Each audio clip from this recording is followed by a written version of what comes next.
2026 के 4 नए नियम अगर आप लोगों को नहीं पता हैं तो आपकी या आपके परिवार में जिसकी भी पेंशन आ रही है वह पूरी तरह से बंद हो जाएगी। तो ये नियम जानना आप लोगों के लिए बहुत ही ज़रूरी है और इस वीडियो में मैं आपको स्टेप बाय स्टेप उन 4 नियमों के बारे में समझाऊंगा कि किस तरह से आपको क्या करना होगा।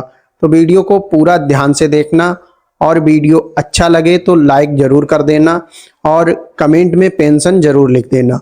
तो चलिए आगे बढ़ते हैं और आपको सबसे पहले उन 4 नियमों के बारे में बता देते हैं, फिर उनका स्टेप बाय स्टेप पूरा वर्णन करेंगे। तो सबसे पहले बात करते हैं नियम 1 के बारे में। तो पहला नियम जो है वह है बैंक अकाउंट की री-केवाईसी या ई-केवाईसी।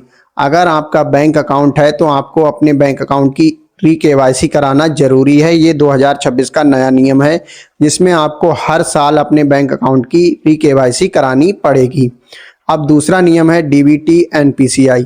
अगर आपके बैंक खाते में एनपीसीआई या डीबीटी चालू नहीं है तो आपको पेंशन के अलावा किसी भी सरकारी योजना का पैसा नहीं मिलेगा, पेंशन का भी पैसा आपको नहीं मिलेगा। अब तीसरी बात करते हैं पेंशन धारकों के लिए। अगर आपकी पेंशन में ई-केवाईसी कंप्लीट नहीं है तब भी आपको पेंशन प्राप्त नहीं होगी।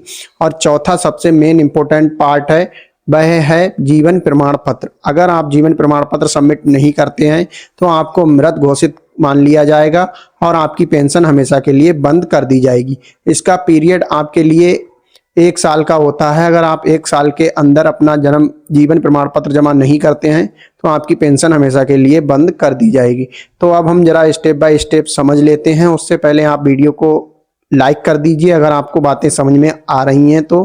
बाकी आगे बढ़ते हैं और आपको समझाते हैं कि किस तरह से आपको क्या क्या करना है। सबसे पहला काम, आपको बैंक में जाना है और बैंक में जाकर आपको पता करना है कि आपके बैंक खाते की ई-केवाईसी पेंडिंग तो नहीं है।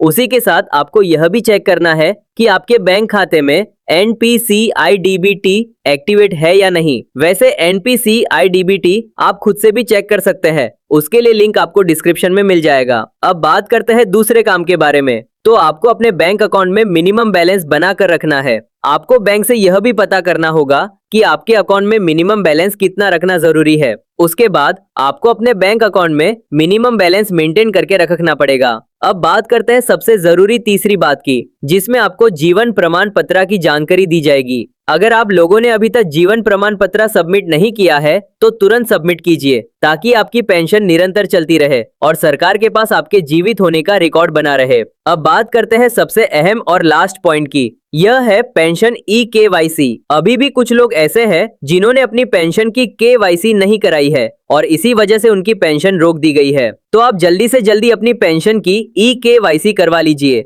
ताकि आपका पेमेंट तुरंत आपके बैंक अकाउंट में आना शुरू हो जाए और आपकी पेंशन हमेशा के लिए निरंतर चलती रहे जब तक आप इसके हकदार हैं। उम्मीद करते हैं यह जानकारी आपको पूरी तरह से समझ में आ गई होगी। अगर आप यहाँ तक आ गए हैं तो एक छोटी सी रिक्वेस्ट है, अगर आप हमारे चैनल को सब्सक्राइब कर लेते हैं तो आपको इसी तरह की और भी काम की जानकारी मिलती रहेगी, क्योंकि हम अपने चैनल पर लोगों की भलाई से जुड़े बहुत इंपॉर्टेंट टॉपिक्स लेट रहते हैं। वीडियो देखने के लिए आप सभी का बहुत बहुत धन्यवाद। मिलते हैं आपसे एक नए वीडियो में एक नई जानकारी के साथ।